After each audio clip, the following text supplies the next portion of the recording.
ሰላም ጤና ይስጥልን እጅጉን የተወደዳችሁና የተከበራችሁ የአዲስ ስፖርት ቤተሰቦቻችን እንደምን አላችሁልን? ከእናንተው ከሆነው ከአዲስ ስፖርት የዩቲዩብ ቻናላችን አዳዲስ ስፖርታዊ ጉዳዮችን ልናካፍላችሁ መጥተናል። ለተከታዮቹ ደቂቃዎች ከእናንተ ጋር ቆይታን ስናደርግም የተለያዩ ርዕሰ ጉዳዮችን በዛሬ ፕሮግራማችን እናነሳለን።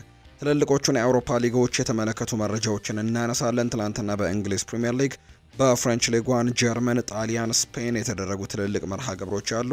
የእነሱን የጨዋታ ውጤቶች እናነሳለን። ዛሬም የሚደረጉ ተጠባቂ ጨዋታዎች አሉ። ማንቸስተር ዩናይትድ ዛሬ ነው ጨዋታውን የሚያደርገው። ቸልሲና ሊቨርፑልም እንዲሁ እርስ በርስ ዛሬ ጨዋታቸውን ያደርጋሉ እና እነዚህ ተጠባቂ ጨዋታዎችን በተመለከተ የምናነሳቸው ነጥቦች ይኖራሉ። እንግዲህ የዝውውር መስኮቱም ሊከፈት ጥቂት ጊዜያቶች ብቻ ነው የሚቀሩት። ከዝውውር ጉዳዮች ጋርም በተያያዘ የምናነሳቸው ነጥቦች በርከት ያሉ ናቸው። እነሱንም እንግዲህ ወደ እናንተ እናደርሳለን። እስከ ፕሮግራማችን ፍጻሜ አብራችሁኝ እንድትቆዩ ነው በአክብሮት የምጋብዘው።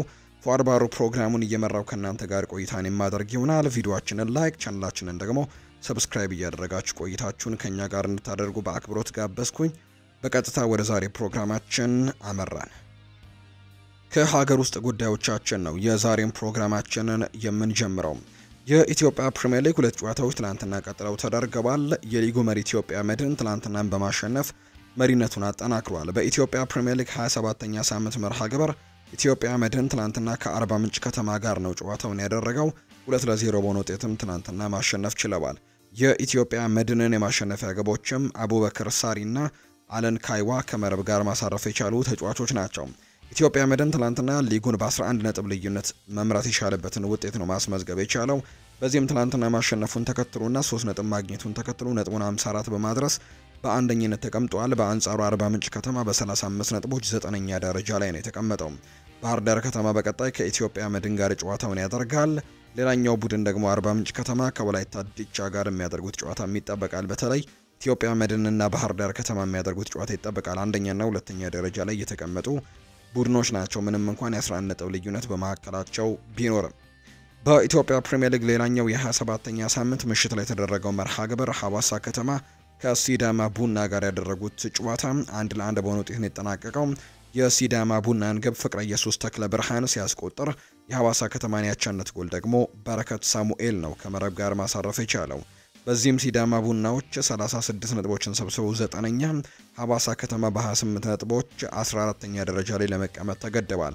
በቀጣይ ሐዋሳ ከተማ ከድሬዳዋ ከተማ ጋር ይጫወታል። ሲዳማ ቡና በአንጻሩ ከመቻል ጋር ነው ወሳኝ መርሃ ግብሩን እንደሚያደርግ የወጣላቸው መርሃ ግብር የሚያሳየው። ወደ ውጭ ሀገር ስፖርታዊ መረጃዎቻችን በቀጥታ እናምራ። ትናንትና የተደረጉ የአውሮፓ ታላላቅ ሊግ ጨዋታዎችን በተመለከተ ነው መረጃዎችን የምናደርሳችሁ።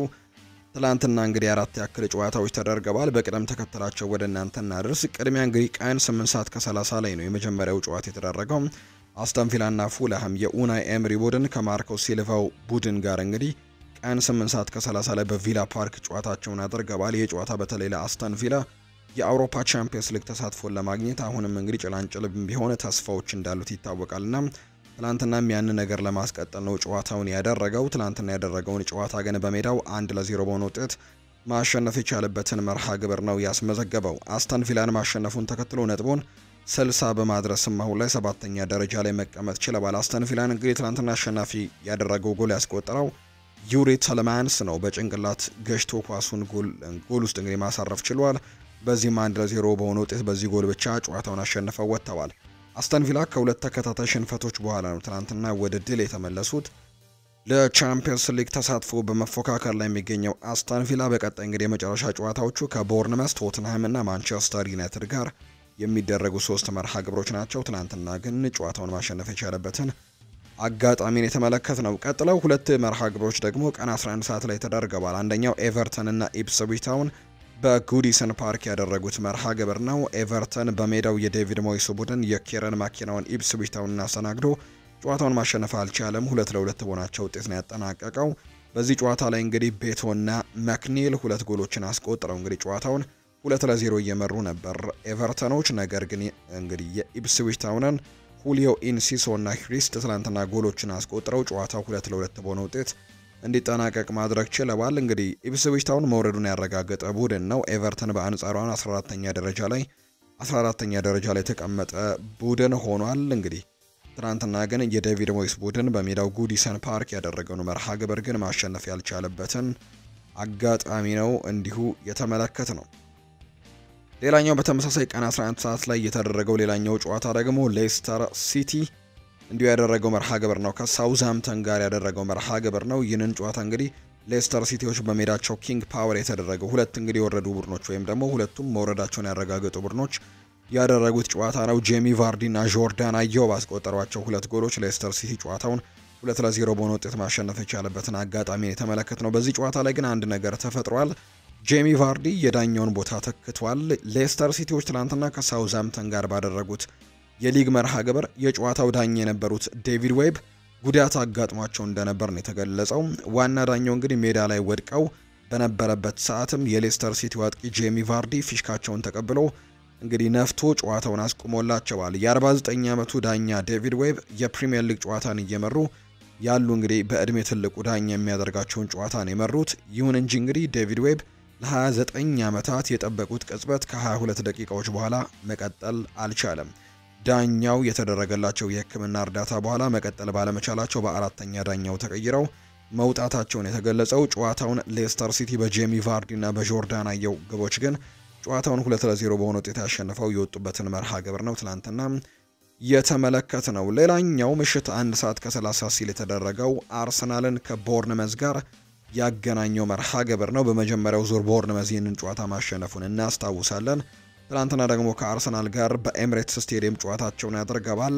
አርሰናሎች እንግዲህ ከትላንትናው ጨዋታ ጋር በተያያዘ በርካቶች የተገረሙበትን ቋሚ አስተላለፍ ይዘውን የገቡት ምክንያቱም የፊታችን ረቡዕ በጣም ተጠባቂ የሚባል የአውሮፓ ቻምፒየንስ ሊግ ጨዋታ እንዳላቸው ይታወቃልና እንግዲህ ዋና የሚባሉ ተጫዋቾቻቸው አብዛኞቹ በዚህ ጨዋታ ላይ ተሳትፈዋል። ዳቪድ ራያ በግብ ጠባቂነት ተሳትፈዋል።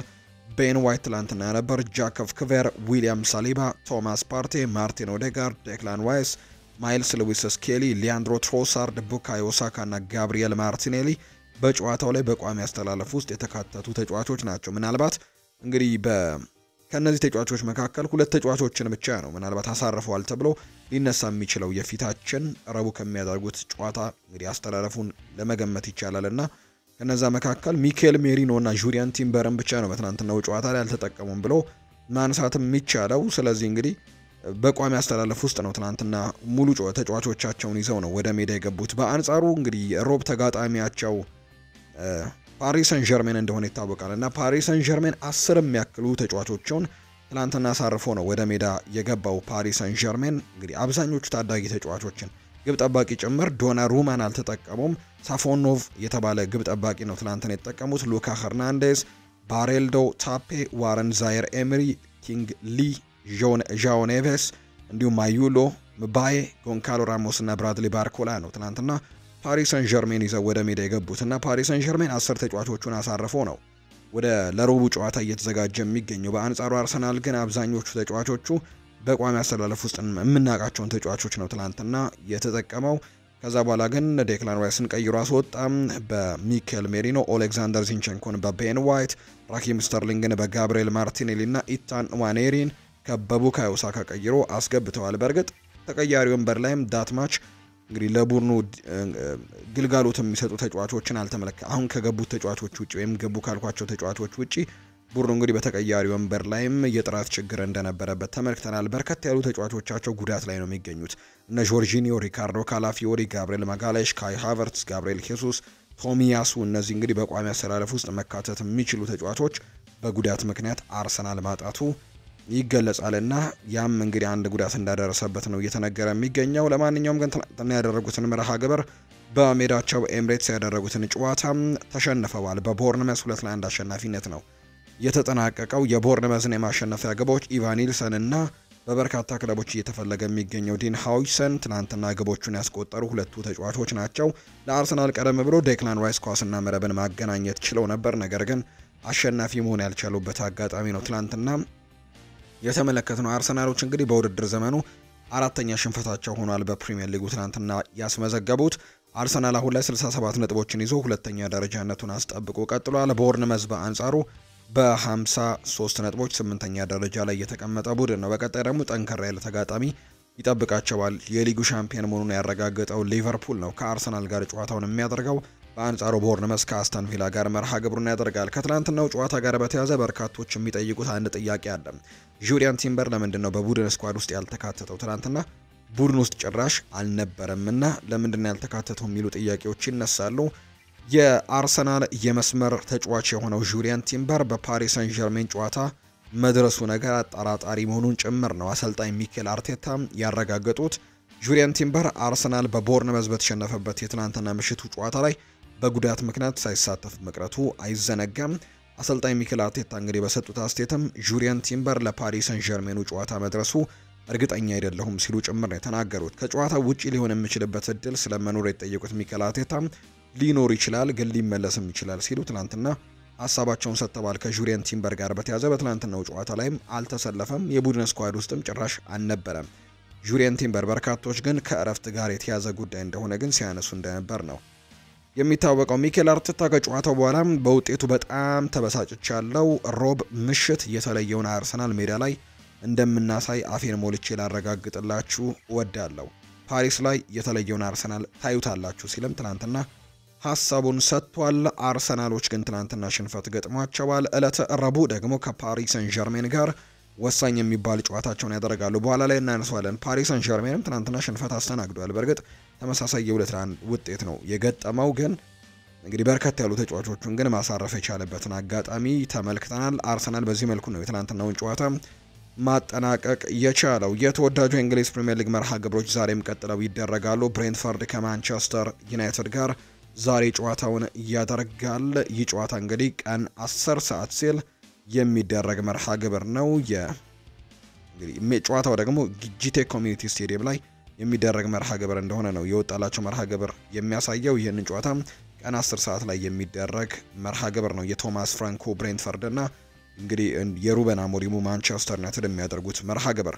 ሌላኛውም በተመሳሳይ ቀን 10 ሰዓት የሚደረግ አንድ መርሃ ግብር አለ። በአሜክስ ስቴዲየም ብራይተን ኤንድ ሆቭ አልቢዮን የፋቢያን ሆርዝሌር ቡድን ከኤዲሃው ኒውካስል ዩናይትድ ጋር የሚያደርጉት ጨዋታ ይጠበቃል። ዛሬ እንግዲህ ኒውካስል ዩናይትድ ማሸነፍ የሚችል ከሆነ ነጥቡን 65 ማድረስ ይችላል። ሶስተኛ ደረጃነትንም በድጋሚ መረከብ የሚችልበት እድል ይኖረዋል። ከአርሰናል ራሱ 2 ነጥቦች ዝቅ ብቻ ነው የሚለው ዛሬ ማሸነፍ የሚችልበት እድል ካገኘ። ሌላኛው 10 ሰዓት ላይ የሚደረገው ጨዋታ ዌስትሃም ዩናይትድ እና ጥሩ የውድድር ዓመትን እያሳለፈ የማይገኘው ቶተንሃም ሆትስፐርስ ዛሬ ጨዋታቸውን የሚያደርጉ ነው የሚሆነው። ምሽት 12 ሰዓት ከ30 ሲል ቸልሲ በሜዳው ስታንፈርድ ብሪጅ ከሊቨርፑል ጋር የሚያደርገው መርሃ ግብር ደግሞ እንዲሁ ዛሬ ከሚደረጉ ጨዋታዎች መካከል ተጠባቂዎቹ መርሃ ግብሮች ናቸው።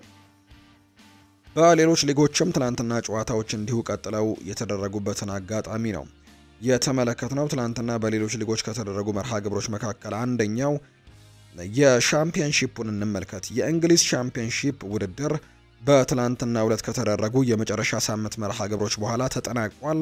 በአሰልጣኝ ፍራንክ ጄምስ ላምፓርድ የሚመራው ኮቬንትሪ ሲቲ ወደ ሊጉ ለማደግ በሚያደርገው የማጣሪያ ጥሎ ማለፍ ጨዋታዎችም መሳተፉን አረጋግጧል። አሰልጣኝ ፍራንክ ጄምስ ላምፓርድ ኮቬንትሪ ሲቲን ሲረከብ ክለቡ 20ኛ ደረጃ ላይ ተቀምጦ እንደነበር የሚታወስ ነው። ባለፈው ዓመት ወደ ሻምፒየንሺፕ የወረደው ሉተን ታውን በዚህ ዓመትም ወደ እንደገና አንድ ወርታችም መውረዱን የተረጋገጠው ሉተን ታውን በሁለት ዓመታት ውስጥ ከሁለት የሊግ እርከኖችን ወደ ታች አሽቆልቁሏል። ሉተን ታውን በተከታታይ ከፕሪሚየር ሊግ ወደ ሊግ 1 የወረደ በታሪክ አራተኛው ክለብ መሆኑን የተገለጸው ውድድሩን ሊድስ ዩናይትድ እና በርንሌይ በእኩል 100 ነጥቦች ያጠናቀቁ ሲሆን በጎል ልዩነት ሊድስ ዩናይትድ አንደኛ ደረጃን ይዞ አጠናቋል። ወደ ፕሪሚየር ሊግ እንግዲህ ወደ አንደኛው ሊግ የወረዱት ፕሌይማውስ፣ ሉተን ታውን እና ካርዲፍ ሲቲ ወደ አንደኛው ሊግ መውረዳቸውን አረጋግጠዋል። ወደ እንግሊዝ ፕሪሚየር ሊግ ደግሞ ያደጉት ሊድስ ዩናይትድ እና በርንሌይ ወደ ፕሪሚየር ሊግ ማደጋቸውን አረጋግጠዋል። በጥሎ ማለፍ ጨዋታዎች ደግሞ ሼፊልድ ዩናይትድ፣ ሰንደርላንድ፣ ኮቬንትሪ ሲቲ እና ብሪስቶል ሲቲ ጥሎ ማለፉን የተቀላቀሉ ናቸው። አራቱ ክለቦች የጥሎ ማለፍ ጨዋታቸውን አድርገው አሸናፊው ክለብ ሶስተኛ ክለብ ሆኖ ወደ እንግሊዝ ፕሪሚየር ሊግ የሚያድግበት እድል እንዳለው ነው የሚታወቀው። እነዚህ ናቸው እንግዲህ ወደ እንግሊዝ ፕሪሚየር ሊግ እንዳደጉ የተረጋገጡት ቡድኖች። ሌላኛው በሌሎች ሊጎች ትላንትና ጨዋታዎች ትላንትና እንግዲህ ተደርገው ተመልክተናል። ከነዚህ መካከል በስፓኒሽ ላሊጋ የተደረገው መርሃ ግብር ነው። በስፓኒሽ ላሊጋ ባርሴሎና ትላንትና ወሳኝ ድል አሳክቶ ነው መውጣት የቻለው። በትላንትናው እንግዲህ የባርሴሎና ጨዋታ ላይ የካታላኑ ክለብ ባርሴሎና ከሪያል ቫያዶሊድ ጋር ነበር ጨዋታውን ያደረገው። 2-1 በሆነ ውጤት ነው ትላንትና ማሸነፍ የቻለው። የባርሴሎናን የማሸነፊያ ግቦች ራፊኒሃ እና ፋርሚን ሎፔዝ ናቸው ትላንትና ማስቆጠር የቻሉት ራፊኒሃ በውድድር ዓመቱ 16ኛ የላሊጋ ግቡንም ከመረብ ጋር ማሳረፍ ችሏል። ባርሴሎና አሁንም ግስጋሴውን ቀጥሏል። 79 ነጥቦችን በመሰብሰብ በአንደኝነት ተቀምጧል። ሪያል ቫያዶሊድ በአንጻሩ በ16 ነጥቦች 20ኛ ደረጃ ላይ የተቀመጠ ቡድን ነው። ባርሴሎና በቀጣይ ኤል ክላሲኮን ነው እሁድ ዕለት ከሪያል ማድሪድ ጋር የሚያደርግ የሚሆነው። በሌሎች የስፓኒሽ ላሊጋ የትናንትና መርሃ ግብሮችን እንመልከት። ዲፖርቲቮ አላቬስ እና አትሌቲኮ ማድሪድ ያደረጉት ጨዋታ ሁለቱ ቡድኖች ጎል ሳያስቆጥሩ 0-0 በሆናቸው ውጤት አጠናቀዋል። ሌላኛው ቪያሪያል በሜዳው ኤስታዲዮ ዴላ ሴራሚካ ኦሳሱናን 4-2 ያሸነፉበት መርሃ ግብር ትላንትና የተደረገ ነው። ቫሌንሲያ ላስ ፓልማስን 3-2 አሸንፏል። ትላንትና በተደረጉ የስፓኒሽ ላሊጋ መርሃ ግብሮች በስፓኒሽ ላሊጋ ዛሬም ጨዋታዎች ቀጥለው ይደረጋሉ። ሪያል ማድሪድ ቀን ላይ ነው ዛሬ ጨዋታውን የሚያደርገው። ቀን 9 ሰዓት ሲል በሜዳው ሳንቲያጎ ቤርናቢው ከሴልታ ቪጎ ጋር ጨዋታውን ያደርጋል። ቀን 11 ሰዓት ከሩብ ሲቪያ በሜዳው ራሞን ሳንቼስ ፒዥዋን ከሊጋኔስ ጋር ይጫወታል። ኤስፓኞል ከሪያል ቤቲስ፣ ሪያል ሶሴዳድ ደግሞ ከአትሌቲክ ቢልባው ዛሬ የሚደረጉ መርሃ ግብሮች ናቸው በስፓኒሽ ላሊጋ። በጀርመን ቡንደስሊጋም ትናንትና ጨዋታዎች ነበሩ። ባየር ሚኒክ እንግዲህ ትናንትና ሻምፒዮን መሆኑን ሲያረጋግጥ የቀረበት ውጤት ነው የተመዘገበው። ባየር ሚኒክ ትናንትና ሻምፒዮንነቱን አላረጋገጠም። በአሰልጣኝ ቪንሶንት ኮምፓኒ የሚመራው ባየር ሚኒክ ትላንትና ከአረቢ ለብዚሽ ጋር ያደረገውን መርሃ ግብር 3-3 በሆናቸው ውጤት ነው ያጠናቀቀው። በማቴማቲካሊ ወይም ደግሞ በሂሳባዊ ስሌቶች ትላንትና አለማሸነፉን ተከትሎ ሻምፒዮንነቱ አልተረጋገጠም። አሁንም ምንም እንኳን እንግዲህ አሁንም እየመሩ ቢሆንም በሰፊ የነጥብ ልዩነት አሁንም ግን ሻምፒዮንነታቸውን ማረጋገጥ አልቻሉም። ትላንትና በተለይ ሃሪኬን አልነበረምና በጨዋታው ላይ ምክንያቱም በቅጣት ምክንያት በተከታታይ ቢጫ ካርዶች ቅጣት ምክንያት በጨዋታው ላይ አልነበረምና ሳይኖር ሻምፒዮንነታቸውን ሊያረጋግጡ ነው ተብሎ ነበር። ምክንያቱም ዋንጫ አንስቶ አያውቅምና በጣም ኢሞሽናል ይሆናል ተብሎ ታስቦ ነበር። ነገር ግን በትናንትናው ጨዋታ ላይ እሱም አልነበረም፣ ሻምፒዮን መሆናቸውም አልተረጋገጠም። በትናንትናው ጨዋታ በቀጣይ ጨዋታዎች ነጥብ ማግኘት ከቻሉ ሻምፒዮንነታቸውን ያረጋግጣሉ። ባየር ሚኒክ ነጥብ መጣሉን ተከትሎ የቡንደስሊጋው አሸናፊነትን ማረጋገጥ ሳይችል ቀርቷል። ባየር ሚኒክ የባየር ሌቨርኩዘንን ውጤት ሳይጠብቅ የዋንጫውን አሸናፊነት ለማረጋገጥ ቀጣይ ሳምንት በሜዳው ከቦሩሲያ ሞንቸግላድባህ ጋር የሚያደርገው ጨዋታን ይጠብቃል። ባየር ሚኒክ ከሚቀጥለው ጨዋታ 1 ነጥብ ማግኘት በሜዳው 34ኛውን የቡንደስሊጋ ዋንጫን ማሳካቱን እንዲያረጋግጥለት ያስችለዋል። በትናንትናው ጨዋታ በቅጣት ምክንያት ሳይሳተፍ የቀረው ሃሪኬን በቀጣይ ወሳኝ ጨዋታ ወደ ሜዳ ይመለሳል ተብሎ ነው የሚጠበቀው። በሌሎችም የጀርመን ቡንደስሊጋ ጨዋታዎች ትላንትና ተደርገዋል። ቦሩሲያ ሞንቸግላድባህና ሆፋይኒያም 4-4 በሆነ ውጤት ነው ጨዋታቸውን ያጠናቀቁት። ኡኒየን በርሊን እና ቨርደር ብሬመን 2-2 ጨዋታቸውን ሲያጠናቅቁ ስቱትጋርት ሴንት ፓውሊን 1-0 አሸንፈዋል። ቦሩሲያ ዶርትመንድ ትላንትና በሜዳው ሲግናል ኢዱና ፓርክ ያደረገውን ጨዋታ 4-0 በሆነ ውጤት ነው ማሸነፍ እንዲሁ የቻለው። ትላንትና ቮልስበርግን ነው 4-0 በሆነ ውጤት ያሸነፈው።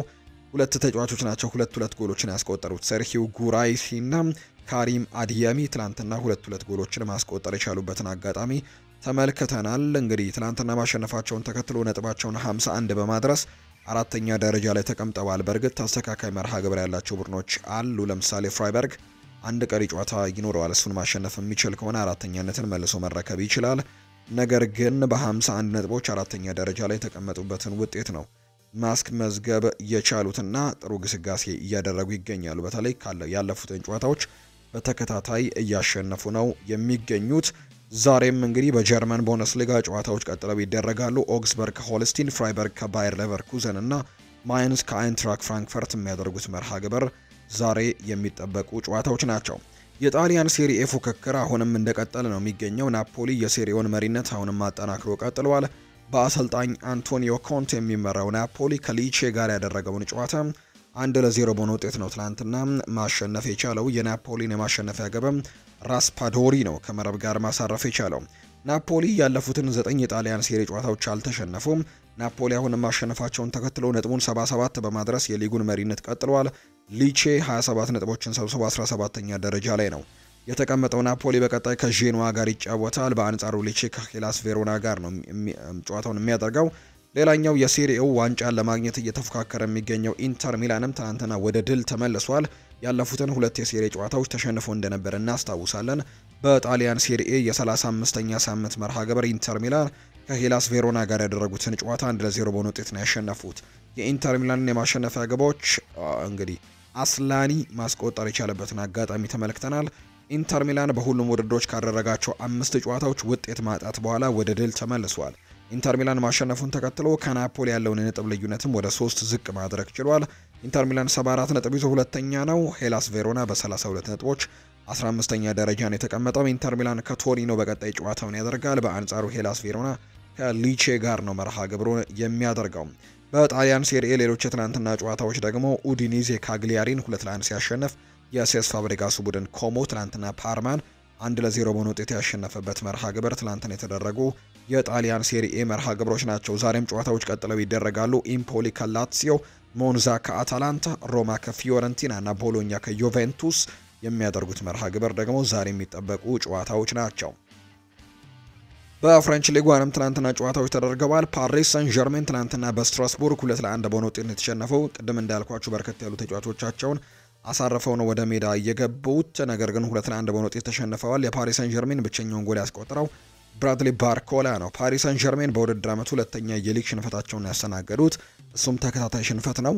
ፓሪስ ሰን ዠርሜን ከሜዳ ውጪ ካደረጉት ያለፉት 39 ጨዋታዎች በኋላ ነው የተሸነፈው። ኦግስበርግ ያለፉትን 12 የፈረንሳይ ሊግ ጨዋታዎች አልተሸነፉም። የአሰልጣኝ ሉዊስ ኤንሪኮ ቡድን ቀጣይ ረቡዕ ተጠባቂ የአውሮፓ ቻምፒየንስ ሊግ የግማሽ ፍጻሜ የመልስ ጨዋታ ከአርሰናል ጋር እንዳለባቸው ይታወቃልና ለዛ ተሳቢ ያደረገ የጨዋታ አስተላለፍ ነው ትናንትና ይዘው የገቡት። በሌላ ጨዋታ ቱሉዝ ሬንስን 2-1 ሲያሸንፍ ሞናኮ ሴንት ኢቲየንን 3-1 በሆነ ውጤት ያሸነፈበት መርሃ ግብርም ትናንትና የተደረጉ ናቸው። በፍሬንች ሊግ ዋን ዛሬ ጨዋታዎች ይቀጥላሉ። ናንተስ ከአንጀርስ፣ ሊዮን ከሌንስ፣ ብረሽት ከሞምፒያሌ፣ ኦንዤ ከሊ ሃርቬ እና ሊል ከኦሎምፒክ ደ ማርሴይ ዛሬ የሚያደርጓቸው የፍሬንች ሊግ ዋን መርሃ ግብሮች እንደሆኑ ነው የወጣላቸው መርሃ ግብር የሚያሳየው። የኤዥያን ቻምፒየንስ ሊግን እንመልከት። ትናንትና የኤዥያን ቻምፒየንስ ሊግ የፍጻሜ ጨዋታ ተደርጓል። አልአህሊ ሳዑዲ ትናንትና ሻምፒዮን መሆኑን አረጋግጧል። የኤዥያው ቻምፒየንስ ሊግ ፍጻሜ ጨዋታ ሲካሄድ አልአህሊ ሳዑዲ እንግዲህ አልናስርን ጥሎ ያለፈውን የጃፓኑን ክለብ ካዋሳኪን ነው 2-0 በሆነ ውጤት በማሸነፍ ሻምፒዮን መሆኑን ያረጋገጠው። የአልአህሊን የማሸነፊያ ግቦችም ፍራንክ ኪያሴና ወንደርሰን ጋሌኖ ከመረብ ጋር ማሰረፍ ችለዋል። አልአህሊ በታሪክ የመጀመሪያውን የኤዥያ ቻምፒየንስ ሊግ ዋንጫ ነው ማሸነፍ የቻለው። የሳዑዲ አረቢያው ክለብ አልአህሊ ለ2029 የዓለም ክለቦች ዋንጫ ውድድርም ያለፈ የመጀመሪያው ክለብ መሆኑንም ያረጋገጠበት እንግዲህ ውጤት ነው የተመዘገበው። በተጨማሪም አልአህሊ በሚቀጥለው ዓመት በኤዥያን ቻምፒየንስ ሊግ መሳተፉን እንዲሁ አረጋግጧል። አልአህሊ የኤዥያን ቻምፒየንስ ሊግ ዋንጫን ያሸነፈም ሶስተኛው የሳዑዲ አረቢያ ክለብም መሆን ችሏል። ብራዚላዊው የፊት መስመር ተጫዋች ሮቤርቶ ፌርሜኖ በፍጻሜው ጨዋታ ላይ የጨዋታው ኮከብ ተብሎ የተመረጠውም እሱ እንደሆነ ነው የተገለጸው። ትናንትና ማሸነፍ ችለዋል። ዋንጫውንም ከፍ አድርገው መሳማቸውን ነው ትናንትና የተመለከትነው። ማንቸስተር ዩናይትድን የተመለከቱ መረጃዎችን ደግሞ ወደ እናንተ እናድርስ። አሁን ላይ የክለብ እግር ኳሳዊ ጉዳዮችን ስንመለከት ወጣት ተጫዋቾችን እንጠቀማለን ብለዋል አሰልጣኝ ሩበን አሞሪም። የማንቸስተር ዩናይትድ ዋና አሰልጣኝ ሩበን አሞሪም በዛሬው የብሬንትፈርድ ጨዋታ ወጣት ተጫዋቾችን ሊጠቀሙ እንደሚችሉ ነው የገለጹት። የቡድኑ ቁልፍ ተጫዋቾች የጉዳት ተጋላጭ ይሆናሉ በሚል ፍራቻ እንዳደረባቸው አሰልጣኙ እንዲሁ ተናግረዋል። በብሬንትፈርዱ ጨዋታ በቋሚ ተጫዋቾች አንጫወትም፣ ምክንያቱም ተጫዋቾቹ ከአትሌቲክ ቢልባው ጨዋታ በፊት ለጉዳት ተጋላጭ ሊሆኑ ይችላሉ ሲሉ ነው የተናገሩት። ምናልባትም ዛሬ የተወሰኑ ወጣት ተጫዋቾችን ከብሬንትፈርድ ጋር መጫወት ይጠቀምባቸዋል ተብሎ እንደሚጠበቅ ነው አሰልጣኝ ሩበን አሞሪም እየተናገሩ የሚገኘው። አሰልጣኝ ሩበን አሞሪም በካርሎስ ካሴሜሮ መሻሻልም እጅጉን ተደንቀዋል።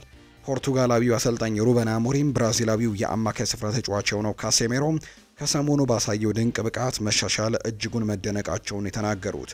በተጨማሪም የ5 ጊዜ የቻምፒየንስ ሊግ ዋንጫ አሸናፊው ተጫዋች ጠንክሮ መስራቱን ቦታውን እንዲያስከብርም እንዳስቻለው ነው የሚያምኑት ተብሏል።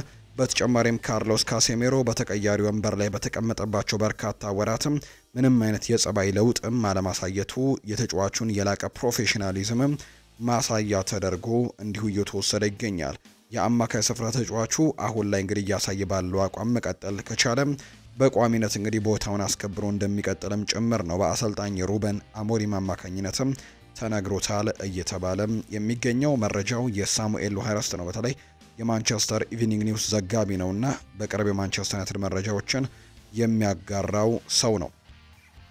የስፔኑ ክለብ አትሌቲኮ ማድሪድ ብራዚላዊውን አንቶኒ ሳንቶስን ከማንቸስተር ዩናይትድ ማስፈረም ይፈልጋል።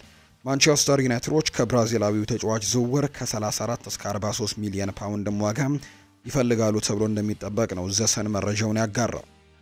እንደ ማንቸስተር ዩናይትድ ሁሉ በአውሮፓ መድረክ ያልተሸነፈው ሩበን አሞሪም አሰልጣኙም እንዲሁ በአውሮፓ መድረክ ዘንድሮ አልተሸነፉም። ሩበን አሞሪም በዚህ ሲዝን ባደረጋቸው የአውሮፓ ጨዋታዎች አንድም ሽንፈት አላጋጠመውም። በዚህ ሲዝን እንግዲህ 2 ክለቦችን መርተዋል በአውሮፓ ውድድሮች፣ ስፖርቲንግ ሊዝበንን በአውሮፓ ቻምፒየንስ ሊግ እንዲሁ በአንጻሩ ደግሞ ማንቸስተር ዩናይትድን በዩሮፓ ሊግ መርተዋል። በዚህ ሲዝን ወደ ዩናይትድ ከመምጣቱ በፊት በስፖርቲንግ ሊዝበን ቤት ሆኖ 4 የአውሮፓ ቻምፒየንስ ሊግ ጨዋታዎችን መምራት ችሎ ነበር። ከ4 ውስጥ ደግሞ 3ቱን አሸንፎ አንዱን በአቻ ውጤት አጠናቋል። ከነዚህ 4 ጨዋታዎች ውስጥ የፔፕ ጓርዲዮላውን ማንቸስተር ሲቲን 4-1 ያሸነፈበት ጨዋታ እንዲሁ የማይረሳው ነው። ወደ ዩናይትድ ከመጣ በኋላም 7 የዩሮፓ ሊግ ጨዋታዎችን አድርጎ 5ቱን አሸንፎ በሁለቱ ጨዋታዎች አቻ መውጣት ችሏል። በአጠቃላይ ባደረጋቸው ጨዋታዎች እንግዲህ ያለመሸነፍ ጉዞ እየቀጠለ ይገኛል በአውሮፓ ውድድሮች ላይ። ዩናይትድ እስካሁን 24.74 ሚሊዮን ፓውንድ አግኝቷል ተብሏል። ማንቸስተር ዩናይትድ እስካሁን ድረስ ከዩሮፓ ሊግ ውድድር በአጠቃላይ 24.74 ሚሊዮን ፓውንድ ገቢ ማግኘቱን የተገለጸው ዩናይትድ ወደ ፍጻሜው ማለፉን ማረጋገጥ ከቻለ ተጨማሪ 5.9 ሚሊዮን ፓውንድ እንደሚያገኝም ነው የሚጠበቀው። በተጨማሪም ማንቸስተር ዩናይትድ የዩሮፓ ሊግን ዋንጫ ማሸነፍ የሚችል ከሆነ ደግሞ ሌላ ተጨማሪ 14.3 ሚሊዮን ፓውንድ እንደሚያገኝ ይገለጻል። ስለዚህም የሩበን አሞሪም ቡድን የዋንጫውን ባለክብር ከሆነ እንግዲህ በአጠቃላይ ወደ 40 ሚሊዮን ፓውንድ የሚጠጋ ክፍያ እንደሚያገኝ ነው የሚጠበቀው። ባሳለፍነው ሳምንት በማቲያስ ኩኛህ ወኪሎችና በማንቸስተር ዩናይትድ ተወካዮች መካከል የተደረገው ውይይት አዎንታዊ ነበር ተብሏል። በቀጣዩ ሳምንት መጀመሪያ ላይ በሁለቱ አካላት መካከል ተጨማሪ ድርድሮችም ይቀጥላሉ ተብሎ ይታሰባል። ሁሉም ነገር የጊዜ ጉዳይ እንደሆነና እንግዲህ ማቲያስ ኩኛህ ወደ ማንቸስተር ዩናይትድ የመምጣት እድሉ አሁን ላይ እየሰፋ እንደመጣ ነው ዩናይትድ ስካውት መረጃውን እያጋራም የሚገኘው። አርሰናልን የተመለከቱ መረጃዎችን ደግሞ ወደ እናንተ እናጋራ ውድ ቤተሰቦቻችን። ትኩረት ተደርጎብኝ ነበር ብሏል ቡካዮ ሳካ ሀሳቡን ሲሰጥ። የአርሰናሉ የፊት መስመር ተጫዋች የሆነው ቡካዮ ሳካ በተለይ ባለፈው ሳምንት ባደረጉት የፓሪስ ሰን ዠርሜኑ ጨዋታ ትኩረት ተደርጎበት እንደነበር ነው የገለጸው። በፓሪስ ሰን ዠርሜኑ ጨዋታ ስላሳየው አቋም የተነሳለት ሳካ እኔን እንዲይዙ ለብዙ ተጫዋቾች ኃላፊነት ሰጥተው ነበር፣ በደንብ ተከላክለዋል ሲልም ነው የገለጸው። በጨዋታው ክፍተት እንግዲህ ለማግኘት አዳጋች ነበር ያለው ቡካዮ ሳካ በመልሱ ጨዋታ ምን አይነት መንገዶችን ማግኘት እንደምንችል እንመለከታለን ሲልም እንዲሁ ተደምጧል። ቡካዮ ሳካ አክሎም ከአርሰናል ጋር ዋንጫ ማሸነፍና ባሎን ዶርን ማሸነፍ ህልሜ ነው ሲልም እንዲሁ ይደመጣል። ላሚን ያማል እውነት አይመስለኝም፣ በህይወቴ ከ17 ዓመት ልጅ ይህንን አይነት የእግር ኳስ ደረጃ አይቼ አላውቅም፣ የማይታመን ችሎታ አለው ሲልም ሳካ ተናግሯል። ሳካ እንግዲህ ከባሎን ዶር ጋር በተያዘም ሀሳቡን ሰጥቷል። ባሎን ዶርን ማሸነፍ ፈልጋለሁ ሲል ነው የተናገረው። ባሎን ዶርን ለማሸነፍ ደግሞ የፊታችንን ጨዋታዎች ማሸነፍ አለብን ሲል ሳካ ይናገራል። የአርሰናሉ የመስመር አጥቂ የሆነው ቡካዮ ሳካም ስለ ባሎን ዶር ሲጠየቅ ምላሹን ሲሰጥም ባሎን ዶር ትልቅ ነገር ነው፣ የብዙ ሰዎች ህልም ነው። እሱን ለማሳካት ግን ግዴታ ጨዋታዎችን ማሸነፍ ይኖርብናል። ከፊት የሚመጡ ጨዋታዎችን ካሸነፍንና አሪፍ ደረጃ ላይ ከደረስን ባሎን ዶሩ ቀስ እያለ ይመጣል። ባሎን ዶርን ማሸነፍ ሁሉም ሰው ይፈልጋል ሲልም ጭምር ነው ቡካዮ ሳካም ሀሳቡን እንዲሁ የሰጠው። በአርሰናል ያሉት ሁሉም ጃኮቭ ክቬርን ይወዱታል ብሏል ሚኬል አርቴታ። የአርሰናሉ አሰልጣኝ የሆነው ሚኬል አርቴታ ስለ ጃኮቭ ክቬር ሲናገር ተከታዩን ምላሽ ነው የሰጠው። እዚህ ያሉት በሙሉ ጃኮቭ ክቬርን ይወዱታል። እሱ በመልበሻ ክፍል ውስጥም ተወዳጁ ተጫዋች ነው። ጃኮቭ ክቬር መጀመሪያ ወደኛ ሲመጣ የቋንቋ ችግሮች ነበሩበት፣ ነገር ግን ከሁሉም ጋር ቶሎ በመላመድ ቡድኑን ተቀላቅሏል ሲልም ነው የተናገረው። ናይጄሪያዊው ተጫዋች አዶሜላ ሉክመን በአርሰናል በክረምት የተጫዋቾች የዝውውር መስኮት እቅድ ውስጥ የተካተተ ሌላኛው ተጫዋች እንደሆነ እየተገለጸ ይገኛል። አርሰናል በክረምቱ ማስፈረም ከሚፈልጋቸው ተጫዋቾች መካከል አንደኛው አዶሜላ ሉክመን ተብሏል። ተጫዋቹ በጣሊያኑ ክለብ አታላንታ አሪፍ እንቅስቃሴን እያደረገ ነው የሚገኘው። አዶሜላ ሉክመን በክረምቱ የዝውውር መስኮት ከአታላንታ ጋር መለየትም ይፈልጋል። የ27 ዓመቱ ሁለገብ አጥቂ በቀጣይ ማረፊያው አርሰናል ሊሆን እንደሚችልም ነው መረጃዎቹ እያሳዩ የሚገኙት። ማንቸስተር ሲቲን ደግሞ የተመለከቱ መረጃዎችን አሁን ላይ እናንሳ። ማንቸስተር ሲቲ ለኬቨን ደብሮይና ኮንትራት አለማቅረባቸው ትክክለኛ ውሳኔ ነው ብለዋል ጄሚ ካራገር። የቀድሞ የሊቨርፑል ተጫዋች ጄሚ ካራገር ማንቸስተር ሲቲ የክለቡን ታሪካዊ ተጫዋች በውድድር ዓመቱ መጨረሻ እንዲለቅ ማድረጋቸው ትክክለኛ ውሳኔ ነው ሲል ተናግሯል። ደብሮይና 10 ዓመት የቆየበትን ክለብ መልቀቅ እንደሚፈልግም ማሳወቁ የሚታወስ ሲሆን ለዚህ ምክንያቱ ደግሞ ክለቡን ኮንትራት አለማቅረቡ እንደሆነ ተገልጿል። ማንቸስተር ሲቲ ወልቭስን በራሱ በዴብሮይና ብቸኛ ግብ ባሸነፈበት ምሽት ለስካይ ስፖርት አስቴቱን የሰጠው ካራገር ከፍተኛ ደሞዝ ይዞ በጉዳት በሚፈለገው ልክ አለመጫወቱ ክለቡ ውሳኔ ላይ እንዲደርስ አድርጎታል ሲልም ነው ያስረዳው። ከፍተኛ ደሞዝ ዘወትር ለሚጫወቱ ተጫዋቾች መክፈል አለበት ያለው ካራገር ምንም እንኳን ዴብሮይና አሁንም ድንቅ ተጫዋች ቢሆንም ማንቸስተር ሲቲ ግን ብልህ ቢዝነስ ውሳኔን አድርጓል ሲልም ነው የተናገረው። ኬቨን ደብሮይና በማንቸስተር ሲቲ በሳምንት 400,000 ፓውንድ የሚከፈለው ተጫዋች እንደሆነ ይታወቃል። ሪያል ማድሪድን እንመልከት። በላሊጋው ዛሬ እንግዲህ መርሃ ግብር አላቸው ከሴልታ ቪጎ ጋር ለሚያደርጉት ጨዋታ ካርሎ አንቸሎቲ ይፋ ያደረገው ስኳድ ሊስት እንግዲህ ይፋ ተደርጓል። ከዛ ጨዋታ በተያያዘ ደግሞ ሮድሪጎ ጎባይሽ፣ አይደር ሚሊታው፣ አንቶኒ ሩዲገር፣ ፌርላንድ ሜንዲ፣ ዳኒ ካርቫሃል፣ ኤድዋርዶ ካማቪንጋ እና ዳቪድ አላባ በዚህ ጨዋታ ላይ የማይኖሩ ተጫዋቾች ናቸው ተብሏል። ሮድሪጎ ባጋጠመው ብርድ ምክንያት ከፍተኛ የሆነ ትኩሳት የታየበት በመሆኑ ነው በዛሬው ጨዋታ የሴልታ ቪጎ ጨዋታ ላይ እንዳይጫወት እንግዲህ የተደረገው። በተጫዋቾች ዝርዝር ውስጥ የሌለው ክለቡ ይህንን ውሳኔ ያሳለፈው እንግዲህ በሌሎች ንጹህ በሆኑ ተጫዋቾች ላይ እንዳይዛመትም ለመከላከል መሆኑን ማርካ አስነብቧል። ባየር ሚኒክ ፍሎሪያን ቨርትስን በመጪው የክረምት የተጫዋቾች የዝውውር መስኮት ማስፈረም ይፈልጋል። የክለቡ አስተዳደር ተጫዋቹ በክረምቱ ካልመጣም በ2026 ወደ ሪያል ማድሪድ እንደሚሄድም ተናግሯል ብሏል የጀርመኑ ቢልድ በመረጃው። የሬሌቮ ጋዜጠኛ ሮድራ በዛሬው ሪፖርቱ ላይ እንደጻፈው ከሆነ ሪያል ማድሪድ ሚጌል ጉቴሬዝን መልሶ የማምጣት እድልን በቁም ነገር እየገመገመ መሆኑን ገልጿል። በአሁኑ ጊዜ በዢሮና እየተጫወተ የሚገኘው የ23 ዓመት ወጣት የሪያል ማድሪድ የላ ፋብሪካ ውጤት ሲሆን በዢሮና እያለ ቢሆን ከዋና ከሪያል ማድሪድ የዝውውር ራዳር ርቆ አያውቅም። ሪፖርቱ እንደሚያሳየው ከሆነ ሪያል ማድሪድ ወደ ጉቴሬዝ ሊዘዋወር በሚችልበት ሁኔታ ላይ ከወዲሁ የውስጥ ውይይቶችን እያደረጉ እንደሆነ ይጠቁማል። ሪያል ማድሪድ አሁንም 50 በመቶ የሚሆነውን የመግዛት መብት ተጫዋቹ ላይ ያለው ሲሆን መብት እንደመያዙ ሁሉ ተጫዋቾቹ ለሌላ ክለብ ቢሸጥም ትልቅ ጥቅም እንደሚያገኝም ሁሉም ሰው ልብ ይለዋል። ሪያል ማድሪድ ለተከላካዩ ጥያቄ ካቀረበ ሊከፍለው የሚችለው ከታቀደው የውል ዋጋ ግማሹን የዝውውር ክፍያና ደሞዝ ጋር ለማዛመድ የ48 ሰዓታት የዝውውር መስኮትን ብቻ ይኖረዋል ተብሎ ይጠበቃል። የጉቴሬዝ የውል ማፍረሻ 35 ሚሊዮን ዩሮ ሲሆን ዢሮና በዚህ ግማሹንም ያገኛል ተብሎ ይታሰባል። ለምሳሌ አንድ ክለብ ለስፔናዊው ተጫዋች 20 ሚሊዮን ዩሮ ቢያቀርብ ሪያል ማድሪድ 10 ሚሊዮን ዩሮ የግሉ ያደርጋል። በዚህ አይነቱ የፋይናንሻል አሰራር ዝውውሩ ለሪያል ማድሪድም በጣም ማራኪ ያደርገዋል። በተለይም እንደ ፌርላንድ ሜንዲና ዳቪድ አላባ ባሉ ቁልፍ ተጫዋቾች ላይ ጉዳት ከደረሰ በኋላ የሪያል ማድሪድ አስተማማኝ የግራ መስመር ፍላጎትም በአስቸኳይ አድጓል። አልቫሮ ፈርናንዴስ ካሬራስ ሌላኛው እጩ ሆኖ ቢቆይም ጉቴሬዝ ግን ከክለቡ ጋር ያለው እውቀትና ቴክኒካዊ ችሎታ አስገዳጅ አማራጭ ያደርገዋል ተብሎ ይታሰባል። ሪያል ማድሪድ ከሊቨርፑሉ አረንጓዴ መብራት አግኝቷል። ትሬንት አሌክዛንደር አርኖልድ የሕክምና ምርመራን ካደረገ በኋላ ውሉን ለመፈረም ወደ ሪያል ማድሪድ ያቀናል ሲል ነው ሆሴ ፍሊክስ ዲያስ ትላንትና በሰበር መረጃው ላይ ያጋራው። ዛሬ ጨዋታ አላቸው ከሴልታ ቪጎ ጋር። ከዚህ ጨዋታ አስቀድሞ ደግሞ ካርሎ አንቸሎቲ ጋዜጣዊ መግለጫን ሰጥቷል። ከጠንካራው ሴልታ ቪጎ ጋር የሚደረገው ጨዋታ ምን ይመስላል ተብሎም ተጠይቆ ነበር። ሴልታ ቪጎ በጣም ጥሩና በጥሩ ሁኔታ የተደራጀ ቡድን ነው። ለዚህ ጨዋታ ለመዘጋጀትም አንድ ሳምንት ነበረን። ምርጡ ብቃታችንን ለማቅረብ እንደምንችል እርግጠኞች ነን። ለሊግ ሻምፒዮንነትም የሚደረገው ትግል ውስጥም ለመቀጠል ጨዋታ ወሳኝ ነው ብለዋል አንቸሎቲ በጋዜጣዊ መግለጫቸው ላይ። ስለ አንቸሎቲና ብራዚል የሚወራው ትክክለኛ መረጃ ምንድነው ተብሎም ተጠይቀው ነበር። ይህንን ማብራራት እችላለሁ። ለክለቤ፣ ለተጫዋቾቼ እና ደግሞ ለደጋፊው ትልቅ ፍቅር ይሰማኛል። እናም ሁሉንም አከብራቸዋለሁ። ስለ ወደፊቴ በአመቱ መጨረሻ ላይ እናገራለሁ። ነገር ግን ከዛ በፊት ምንም ነገር መጠየቅ አትችሉም ሲሉ ነው ሀሳባቸውን የሰጡት አንቸሎቲ። ሁሉም ሰው ስለ እናንተ የወደፊት ጊዜ ማውራት ጀምሯል። እናም ስለዚህ ጉዳይ ምን ትላለህ ተብሎም ነበር። እኛ እስካሁንና ስለ መጪው ጨዋታዎች እያሰብን ነው። በጥሩ አቋም ላይ መፋለም እንደምንችል እናምናለን። እናም የምናደርገው ለሊጉ እስከ መጨረሻው ሰከንድ ድረስ መታገልን ነው።